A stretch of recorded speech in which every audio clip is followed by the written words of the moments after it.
जय श्री राम। श्री रामचरितमानस उत्तरकांड का दोहा संख्या 41 से 45 अर्थ के साथ में श्रवण करवाने जा रहा हूँ। आप लोग ध्यानपूर्वक श्रवण करिएगा।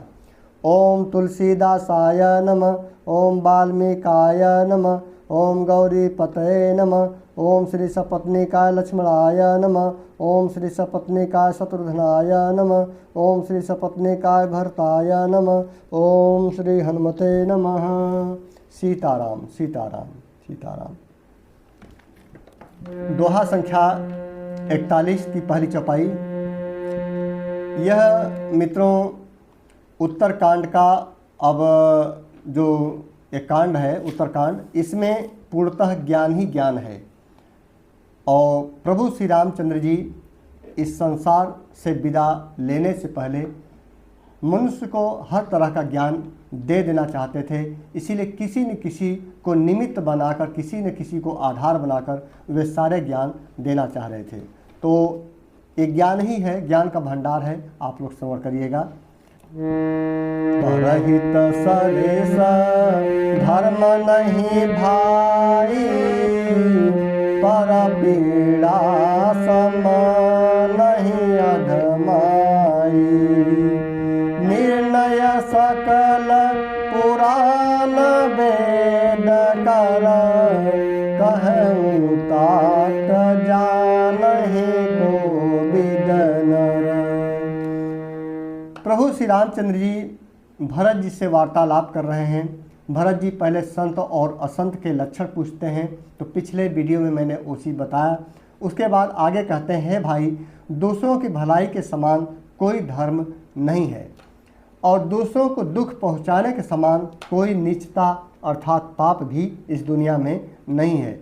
अतः हे तात, समस्त पुराणों और वेदों का यह निर्णय निश्चित सिद्धांत मैंने तुमसे कहा है। इस बात को पंडित लोग भी जानते हैं। तो मित्रों, इस चौपाई से हमें सीख मिलती है कि दूसरे को दुख हमें नहीं पहुंचाना चाहिए, क्योंकि बहुत से लोग अपने सुख के लिए दूसरे को दुख आज के इस कलयुग में पहुंचाते ही रहते हैं। नर शरीर धरि जे पर पीरा, करहित सहाय महाभव भीरा। करहि मोह बस नरय घनाना, स्वार्थ रत पर लोकन साना। मनुष्य का शरीर, प्रभु जी कहते हैं कि मनुष्य का शरीर धारण करके जो लोग दूसरों को दुख पहुंचाते हैं, उनको जन्म मृत्यु के महान संकट सहने पड़ते हैं। मनुष्य मोहवश स्वार्थपरायण होकर अनेकों पाप करते हैं। इसी से उनका परलोक नष्ट हो जाता है, उनका परलोक बिगड़ जाता है। इसीलिए अपने स्वार्थ के लिए किसी को कष्ट नहीं पहुंचाना चाहिए। काल रूप तिन्ह कह मैं भ्राता, शुभ अशुभ कर्म फल दाता। अस विचारी जे परम सयाने, भजहि मोहि संसित दुख जाने। अतः हे भाई, प्रभु जी आगे कहते हैं कि मैं उनके लिए काल रूप अर्थात भयंकर हूँ, और उनके अच्छे और बुरे कर्मों का यथा योग्य फल देने वाला हूँ। ऐसा विचार कर जो लोग परम चतुर हैं, वे संसार के प्रवाह को दुख रूप जानकर मुझे ही भजते हैं। अर्थात प्रभु को यदि आप अपने हृदय में बसा करके भजेंगे, तो निश्चय ही यह मनुष्य जीवन आपका सार्थक होगा। त्यागहि कर्म शुभदायक, भजहि मोहि सुर नर मुनि नायक।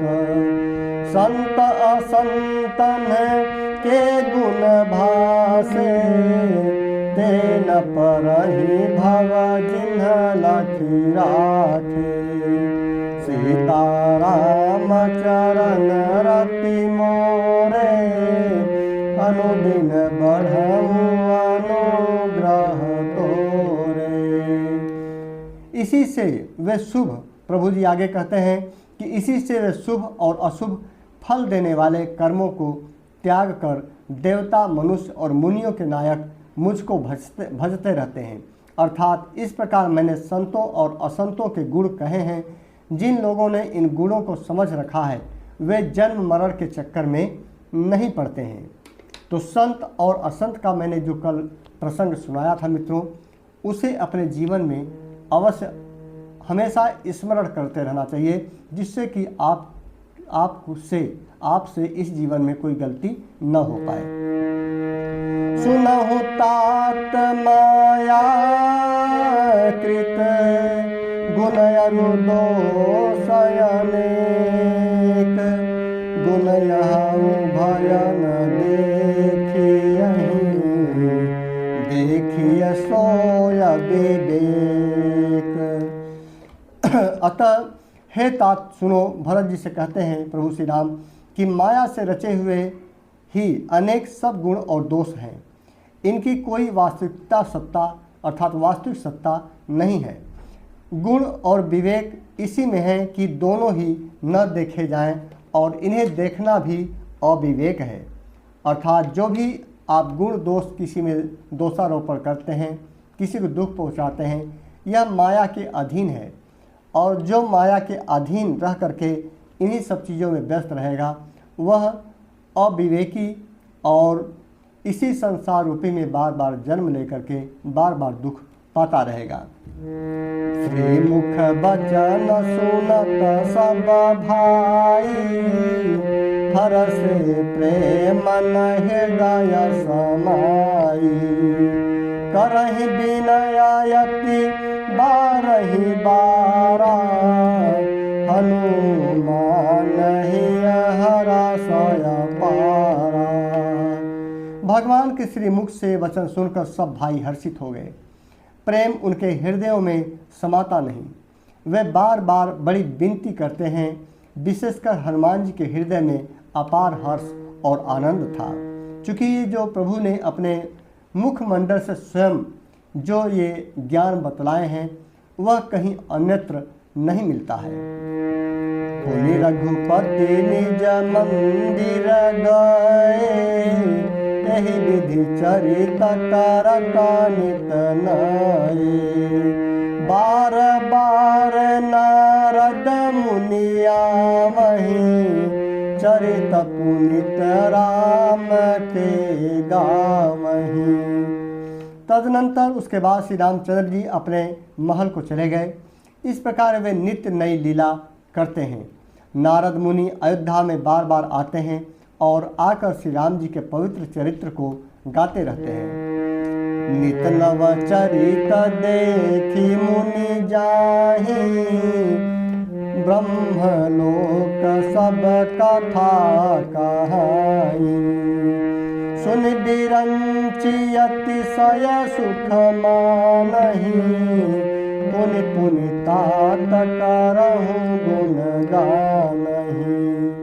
मुनि नारद जी यहाँ से नित्य नए नए चरित्र देख कर जाते हैं और ब्रह्मलोक में जाकर सब कथा कहते हैं। ब्रह्मा जी सुनकर अत्यंत सुख और आनंद पाते हैं और कहते हैं, हे तात, बार बार श्री राम जी के गुणों का गान तुम करते रहो। सनकादिक नारद सराहहि, यद्यपि ब्रह्म निरत मुनि आहहि, सुनि गुण गान समाधि विसारी, सादर सुनहि परम अधिकारी। इस तरह से प्रभु श्री रामचंद्र जी सनकादि मुनि नारद जी की सराहना करते हैं, ब्रह्मा जी सराहना करते हैं, और जो सनकादि जो मुनि ऋषि थे, ब्रह्मनिष्ठ थे, परंतु श्री राम जी के गुणगान सुनकर वे भी अपनी ब्रह्म समाधि को भूल जाते थे और आदर पूर्वक उसे सुनते हैं। अर्थात राम कथा सुनने के श्रेष्ठ अधिकारी हैं। तो राम कथा का जो श्रवण, देखिए देवी देवता भी सुन करके अपने जीवन को धन्य करते हैं और नारद जी भी श्री राम कथा का श्रवण करा करके वे अपने जीवन को धन्य करते हैं।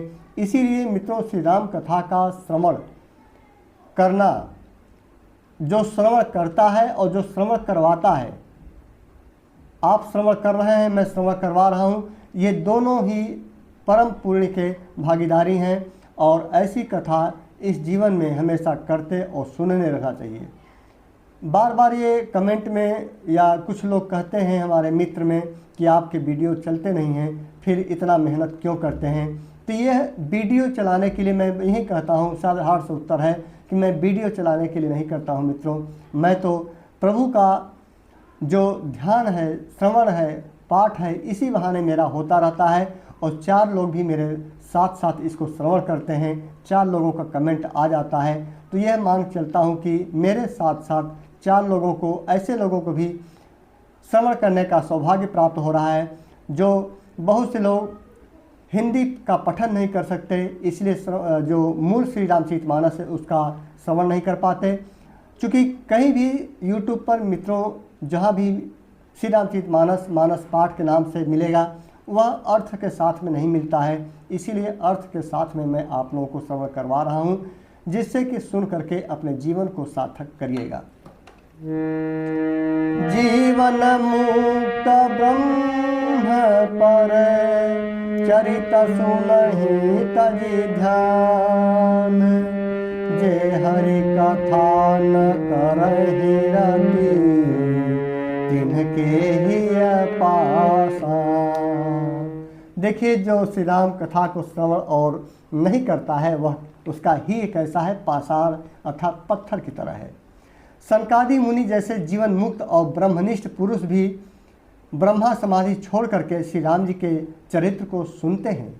यह जानकर भी जो श्री हरि की कथा से प्रेम नहीं करते हैं, उनके हृदय सचमुच ही पत्थर के समान है। तमाम इधर उधर के लोग वीडियो सर्च करते हैं, देखते हैं, लेकिन जो प्रभु श्री राम की जो कथा है उसका श्रवण लोग नहीं करते हैं। यह मित्रों भाग्य की बात है। सबके भाग्य में नहीं लिखा होता है, सबके जीवन में नहीं लिखा होता है। जो बहुत भाग्यशाली होगा वही इसका श्रवण और पठन कर पाता है।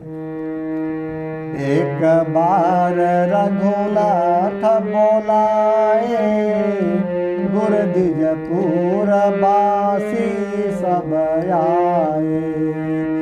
बैठे गुरु मुनि अर द्विज सज्जन, बोले बचन भगत भव भंजन। एक बार श्री रघुनाथ जी के बुलाए हुए गुरु वशिष्ठ जी ब्राह्मण और अन्य सब नगर निवासी सभा में आए। जब गुरु मुनि ब्राह्मण तथा अन्य सब सज्जन यथा योग्य बैठ गए, तब भक्तों के जन्म मरण को मिटाने वाले श्री राम जी वचन बोले। देखिए, एक और ज्ञान प्रभु जी यहाँ पर दे रहे हैं, संपूर्ण उत्तरकांड ज्ञान से भरा हुआ है। सुनहु सकल पुर जन मम बानी, कहूँ न कछु ममता उरयानी। नहीं अनीति नहीं कछु प्रभुताई, सुनहु करहु जो तुम्हि सोहाई। अब देखिए, प्रभु जी जानते हैं कि पृथ्वी पर हमारा समय समाप्त हो चुका है, मुझे जाना है। इसलिए जो प्रभु जी की सेवा नगर वासी ऋषि महात्मा जो किए हैं, सबको धन्य करना चाहते हैं। तो इसीलिए सभी लोगों को बुलाते हैं और कहते हैं, हे समस्त नगरवासियों, मेरी बात सुनिए। यह बात मैंने हृदय में कुछ ममता लाकर नहीं कहता हूँ, न अनीत की बात कहता हूँ, और न इसमें कुछ प्रभुता ही है। इसलिए संकोच और भय छोड़कर ध्यान देकर मेरी बातों को सुन लो, और फिर यदि तुम्हें अच्छी लगे तो उसके अनुसार करना, नहीं तो भैया मत करना। सोई सेवक प्रियतम मम सोई। प्रभु जी क्या कहते हैं आगे नगरवासियों से? सोई सेवक प्रियतम मम सोई, मम अनुशासन मानय जोई। जो अनीति कछु भासव भाई, तो मोहि बर जाहूँ भय बिसराई।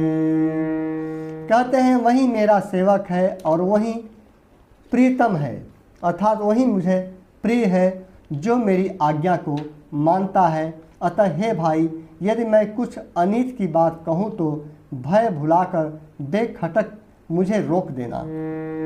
बड़े भाग्य मानुष तन पावा, सुर दुर्लभ सब ग्रंथ गावा।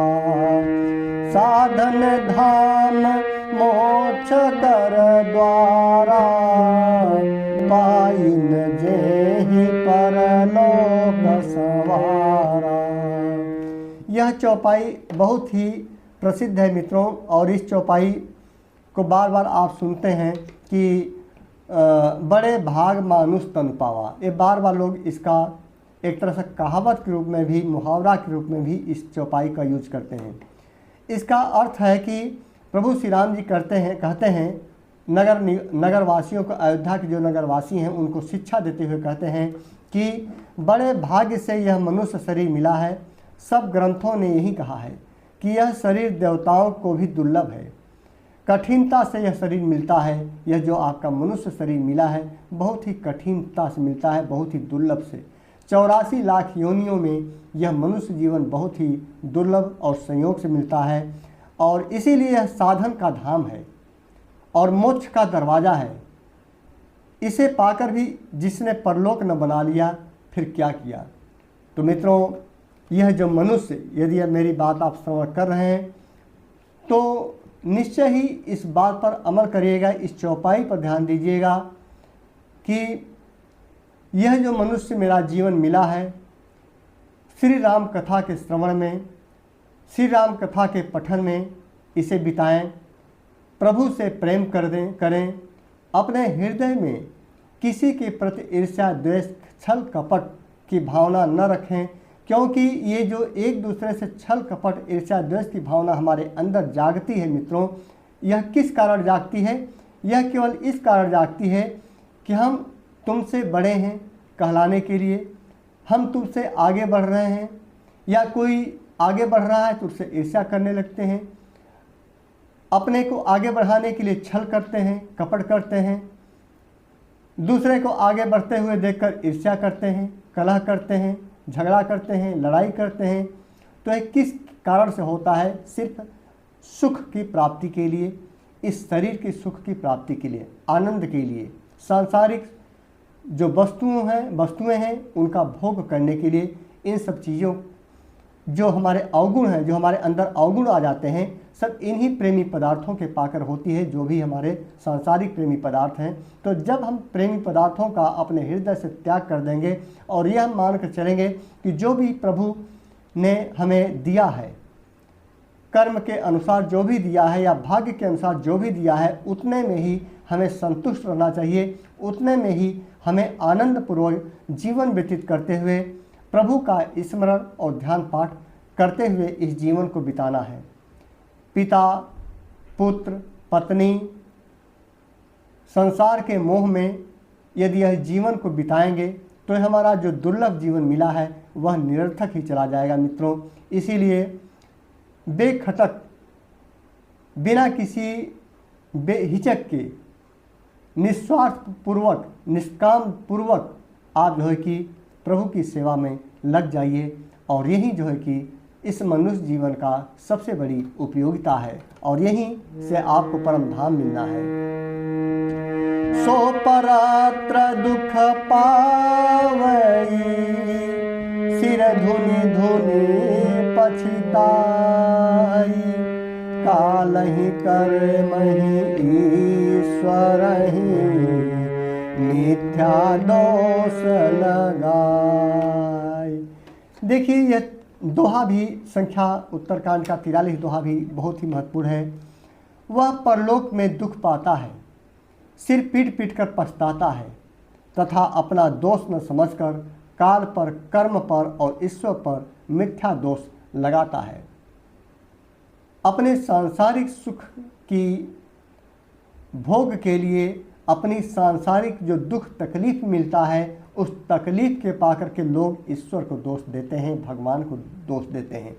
एक्चुअल में मित्रों यह पूर्व जन्मों का प्रारब्ध होता है जो हमें इस जीवन में दुख मिलता है, और इस जीवन में यदि हमने अच्छा कार्य नहीं किया तो यही प्रारब्ध बन करके अगले जीवन में हमारे जाएगा और फिर से उसी दुखी जीवन में जीना पड़ेगा। और हो सकता है कि यदि बहुत ज़्यादा हमारा नीच कर्म हुआ तो हम लोग उसी 84 लाख योनियों में भ्रमण फिर से करने लगेंगे। तो इसलिए मित्रों बार बार मेरा आग्रह है कि आप लोग प्रभु का स्मरण करिए।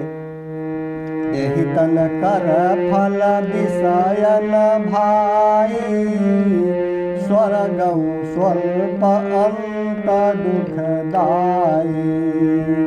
नर तनु पाई विषय मन देहि, पलटि सुधाते 60 विष लेहि। प्रभु जी देखिए अपने श्री मुख से स्वयं कह रहे हैं कि हे भाई, इस शरीर के प्राप्त होने का फल विषय भोग नहीं है। देखिए नगरवासियों को निमित्त बनाकर, हर किसी को निमित्त बनाकर प्रभु श्री राम जी इस संसार के लिए, उनको पता है कि एक दिन कलयुग आएगा और इन सब की ज़रूरत पड़ेगी, लोगों को, मनुष्यों को ज़रूरत पड़ेगी। इसीलिए किसी न किसी को निमित्त बना करके, क्योंकि उस समय इन सब ज्ञान की उतनी ज़्यादा आवश्यकता नहीं थी, क्योंकि कोई भी उस समय जो मनुष्य थे कोई बिगड़ा मनुष्य नहीं था। लेकिन फिर भी उन मनुष्यों को, उन नगरवासियों को, उन महंतों को, उन ब्रह्मचारियों को, सबको निमित्त बना करके, भाई भरत जी को निमित्त बनाकर सब ज्ञान दे रहे हैं। यहाँ पर नगरवासियों को संबोधित करते हुए समस्त मानव जगत के लिए कह रहे हैं कि इस शरीर के प्राप्त होने का फल विषय भोग नहीं है।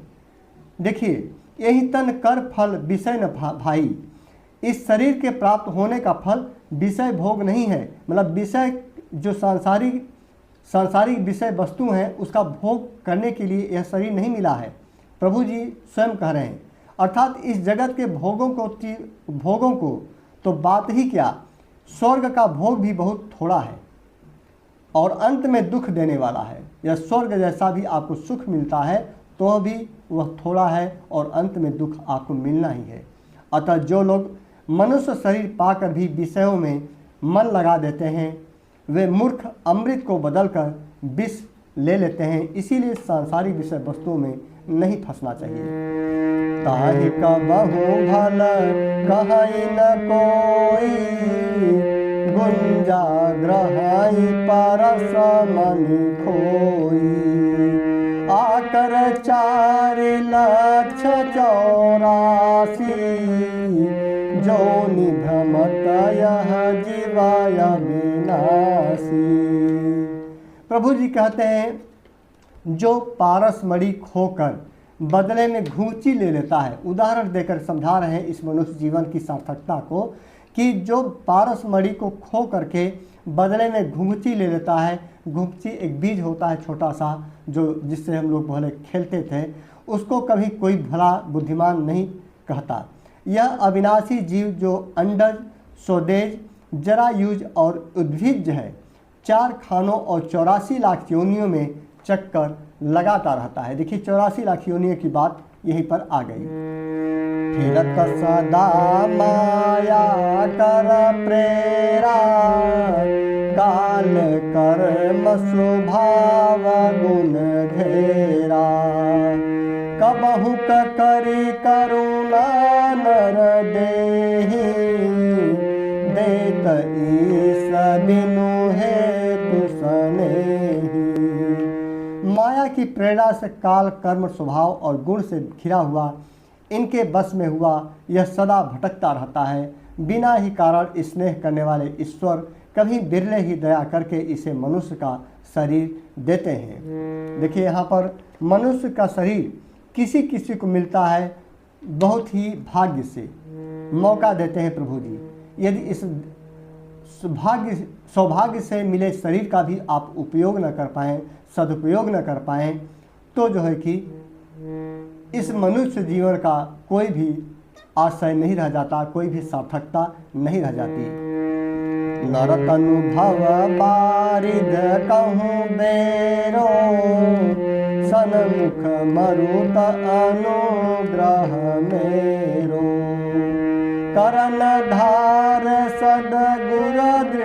बनावा, दुर्लभ साज सुलभ करि पावा। सीताराम चरण रति मोरे, अनुदिन बढ़म अनुग्रह तोरे।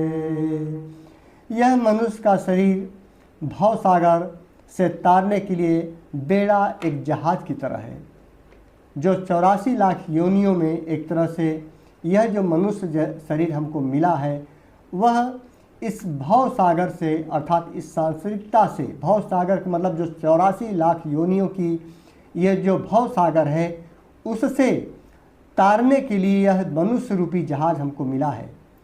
मनुष्य रूपी जहाज पर सवार होकर के प्रभु का स्मरण करके, पूजा पाठ करके हम लोग इस भव सागर से निकल सकते हैं। मेरी कृपा ही अनुकूल वायु है। सद्गुरु इस मजबूत जहाज के कर्णधार अर्थात खेने वाले हैं। तो यहाँ पर सद्गुरु गुरु की भी महत्ता को भी बतलाया गया है कि जीवन में एक गुरु अवश्य होना चाहिए और उस गुरु के आदर्शों पर आपको चलना चाहिए। इस प्रकार दुर्लभ कठिनता से मिलने वाले साधन सुलभ होकर भगवत कृपा से सहज ही उसे प्राप्त हो गए हैं।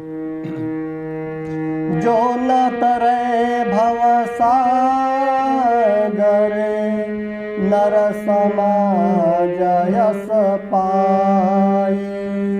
सो कृत निंदक मंदमति, आत्मा हन गति जाय।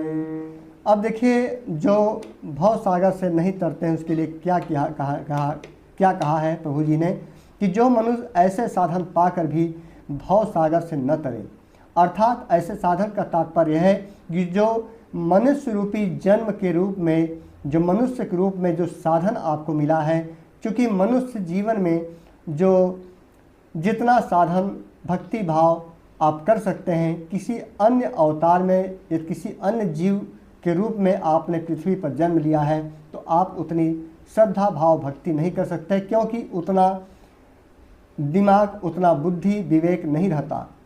इसलिए मनुष्यों को विवेक बनाया। क्यों विवेक बनाया?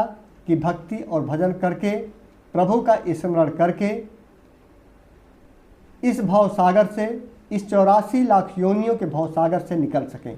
इसीलिए मनुष्य रूप में एक जहाज के रूप में बनाया और इसके साधन के रूप में इसका उपयोग करते हुए एक रास्ता बतलाया भगवान ने। लेकिन इस जो साधन, मनुष्य रूपी जो साधन है, इसका आज कलयुग में कितना दुरुपयोग हो रहा है। कितने लोग भाई भाई के खून के प्यासे हैं, संपत्तियों के प्यासे हैं, स्त्रियों के लिए, दौलत के लिए, मान प्रतिष्ठा के लिए, सम्मान के लिए, सब लोग एक दूसरे के पीछे पड़े हुए हैं। यहाँ तक कि बड़ा आश्चर्य होता है मित्रों की संत महात्मा, जो ऐसे भी संत महात्मा जो बड़े बड़े संत महात्मा हैं, आश्चर्य होता है कि श्री रामचरितमानस के क्या इन चौपाइयों को वे लोग नहीं पढ़े हैं, या कि क्या ऐसे अर्थों को वे नहीं समझते हैं। ऐसा क्या कहा जाए?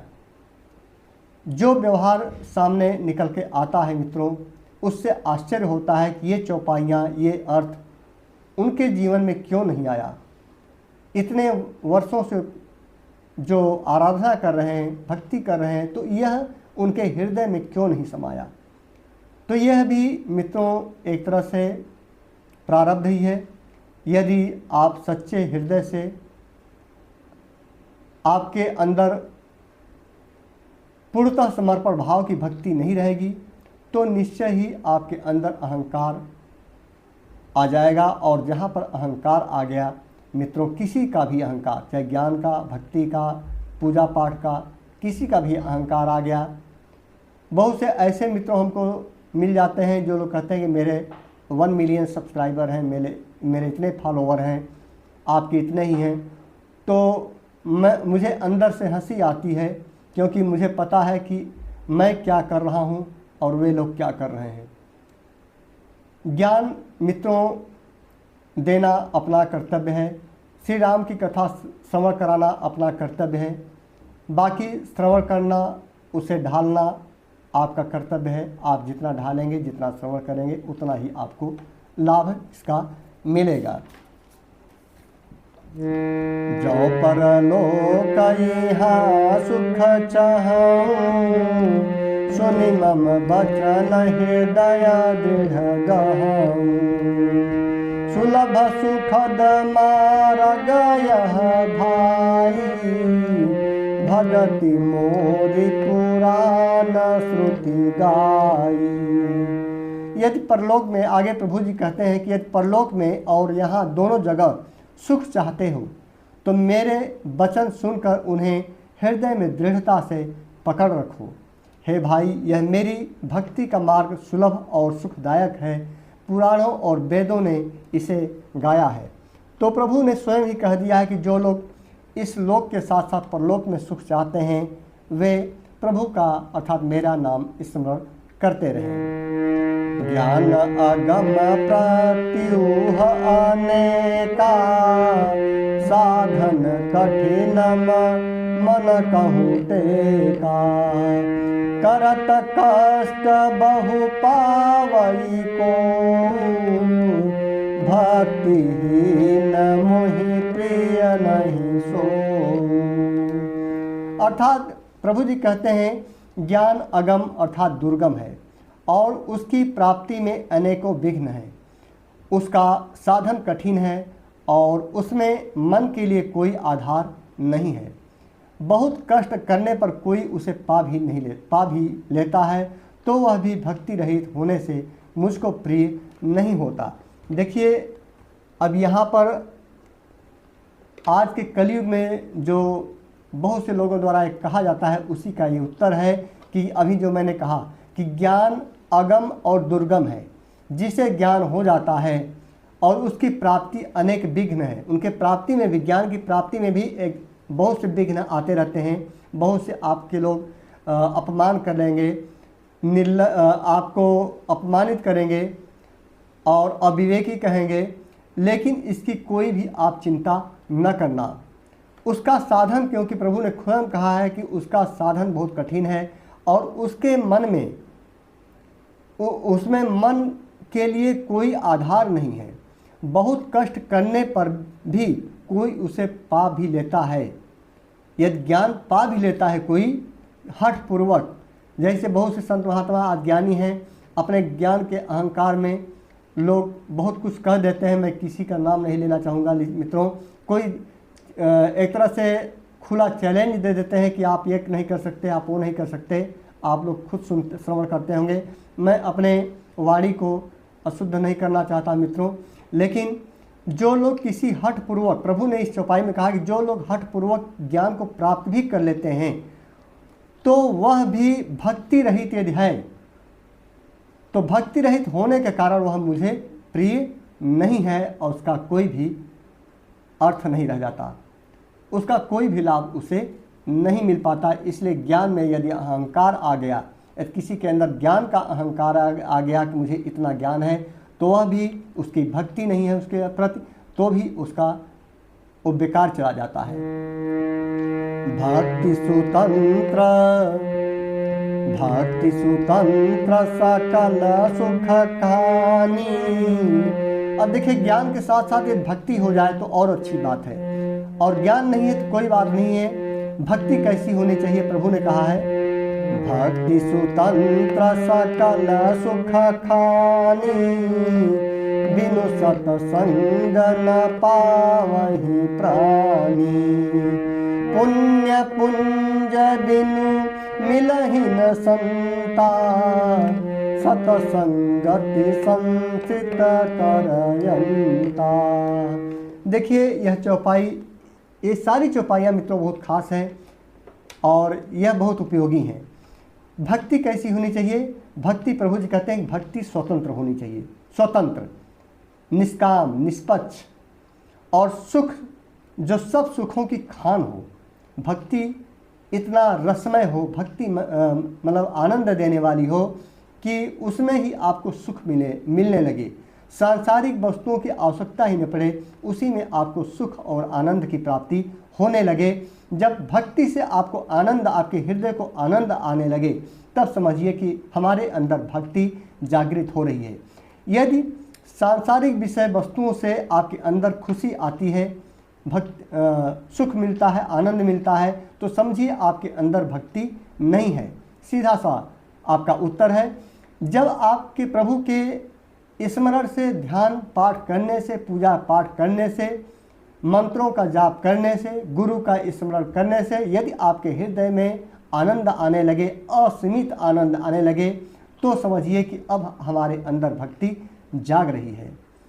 तो यह भक्ति क्या है? सुखों की खान है। और उसी से जब आपको सुख मिलने लगे, तब समझिए कि अब हमारे हृदय में प्रभु श्री राम जी का वास हो रहा है।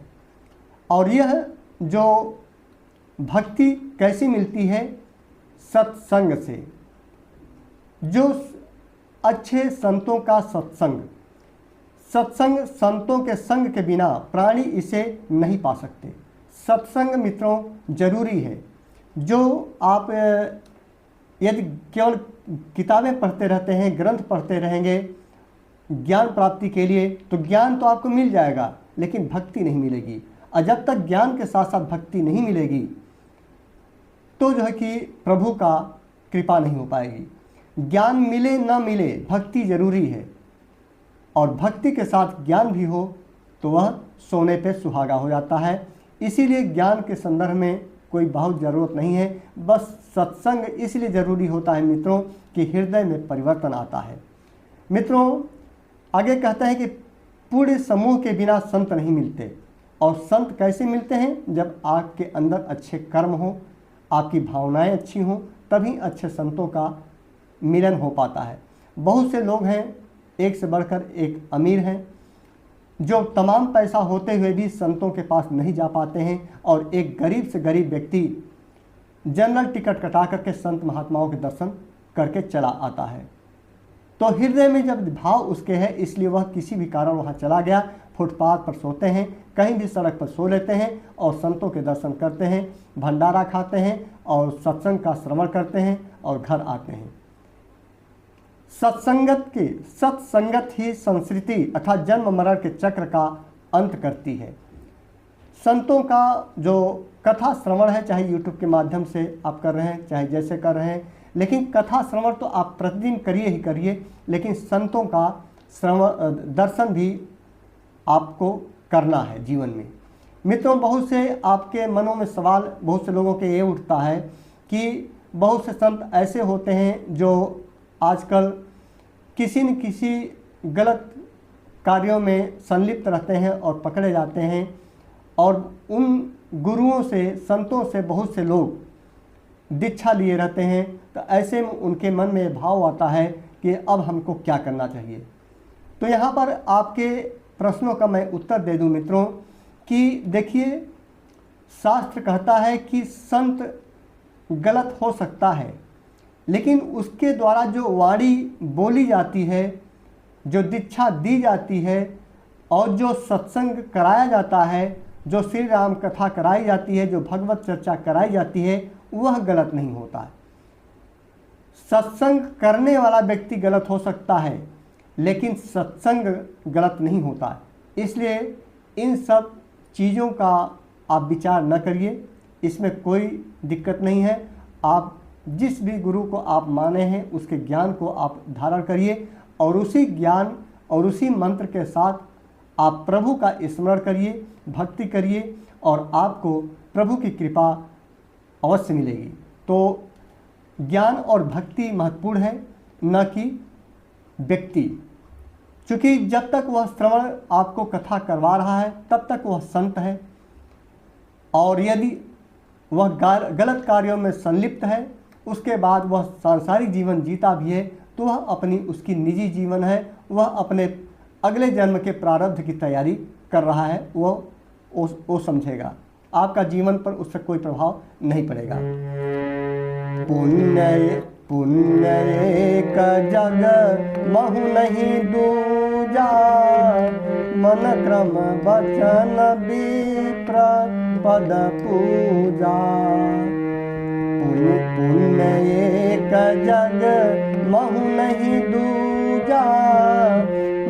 क्रम बचन विप्र पद पूजा सानुकूल तेहि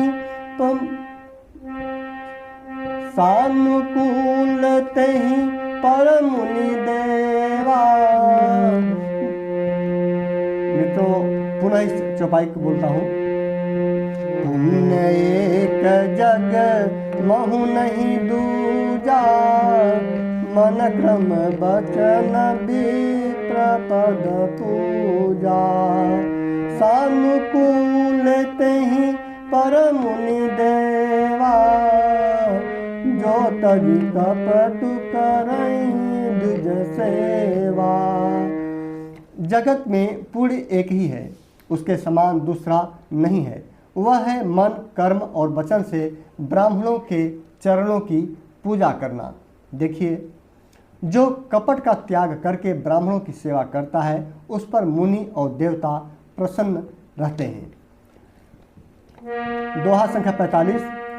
और एक गुपूत मत सबहि कहूँ कर जोरी शंकर भजन बिना नर भगत न पावई मोरी। मित्रों, और भी एक गुप्त मत है। प्रभु जी कहते हैं कि मैं उसे सबसे हाथ जोड़कर कहता हूँ कि शंकर जी के भजन बिना मनुष्य मेरी भक्ति नहीं पाता। देखिए, एक बहुत बड़ा रहस्य, क्योंकि प्रभु श्री राम जी शंकर जी के परम भक्त हैं, शंकर जी की ही आराधना करते हैं। इसलिए प्रभु जी ने कहा कि यदि आप अपने बल्कि मंदिर में भी प्रभु का स्मरण कर रहे हैं, मूर्ति लगाए रखे हैं, तो वहाँ पर शंकर जी के भाई स्थापना होनी चाहिए और प्रभु के साथ साथ शंकर जी की पूजा अवश्य करनी चाहिए, उनकी भी आराधना करनी चाहिए। यदि शंकर जी का आप आराधना करते हैं तो भी प्रभु श्री राम जी प्रसन्न होते हैं और हनुमान जी भी प्रसन्न होते हैं। शंकर जी का पूजा करेंगे तो हनुमान जी और प्रभु जी श्री राम जी प्रसन्न होंगे। प्रभु श्री राम जी का स्मरण ध्यान करते हैं तो हनुमान जी और शंकर जी प्रसन्न होते हैं। तो ये तीनों लोग एक दूसरे से जुड़े हुए हैं एक दूसरे के लिए। तो इनमें से तीनों लोगों का आप ध्यान पाठ के लिए अपने मंदिर में स्थान दीजिएगा और सदा इन तीनों लोगों का पूजा आप लोग करिएगा। मित्रों, इसी प्रसंग के साथ आज श्री रामचरितमानस के उत्तरकांड का यह दोहा समाप्त करता हूँ। अगले प्रसंग में आप लोग फिर श्रवण करिएगा, क्योंकि उत्तरकांड बहुत ही खास कांड है। मित्रों, इसमें हम लोगों के जीवन को सार्थक बनाने के लिए बहुत से ज्ञान भरे पड़े हैं।